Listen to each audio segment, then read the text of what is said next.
isa o dalawa kundi tatlo raw ang listahan ni Janet Lim Napoles sa mga sangkot sa pork barrel scam ayon mismo sa Pangulo. At ilan sa nakalista, kaalyado niya raw. Saksi si Sandra Aguinaldo. Para malaman na kung sino-sino ang mga mambabatas at opisyal na nasa NAPO list o listahan ng mga sangkot sa 10 billion peso PDAP scam na ikinanta ni Janet Lim Napoles, pinasabina na ng Senate Blue Ribbon Committee ang listahang hawak ni Justice Secretary Laila De Lima base sa pakikipag-usap nito kay Napoles. I don't see any reason why I should put it in my drawer and hide it. Yes, it will be open to the public.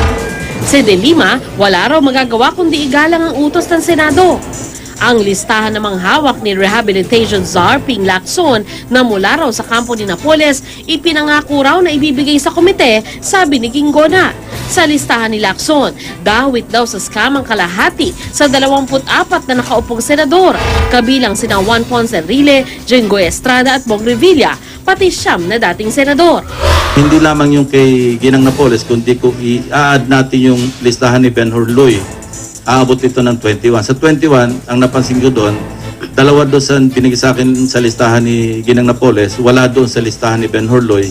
Pwede natin sabihin parehong reliable. Siyam na pong kongresista rin ang sangkot, pero di sinabi kung nasa poder pa silang lahat o hindi. Bukod pa riyan ang dalawang dating kongresistang nakatransaksyon noon ni Napoles at ngayon nasa gabinete ni Pangulong Aquino. Alam na raw ito ng Pangulo bago pa siya umalis pa Myanmar para sa ASEAN Summit. Pero di pa raw napapanahong ilabas ang mga listahan na hindi lang pala dalawa, kundi tatlo.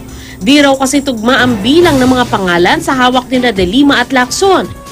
Pati nasa listahang unang natanggap ng Pangulo mula sa Justice Department bago pa man nagkausap sina De Lima at Napoles. I think I've seen two.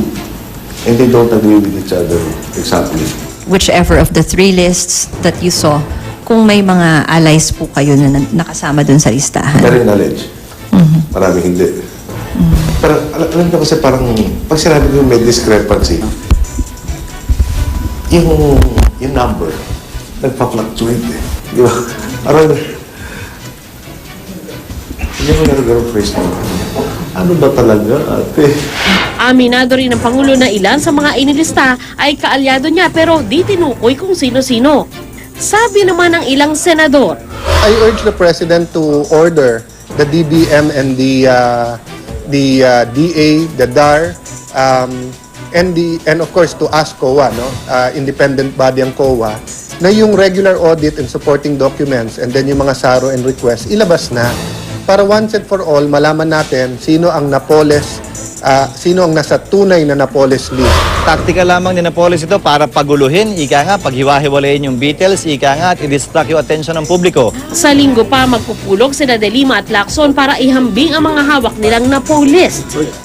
Inirekomenda naman ni Senadora Miriam Defensor Santiago na hilingin kay whistleblower Ben Hurloy na ilabas din ang sarili niyang listahan. Pero di pa raw yan matitiyak ni Gingona lalo tapos na raw ang kanila investigasyon na nagrekomendang kasuhan sina Enrile, Estrada at Revilla. Hindi rin naman ako agree na gagamitin pa ni Secretary De Lima ang Blue Ribbon Committee para i-compel siyang i-submit yung list dito sa Senado. Sandra Aguinaldo ang inyong saksi.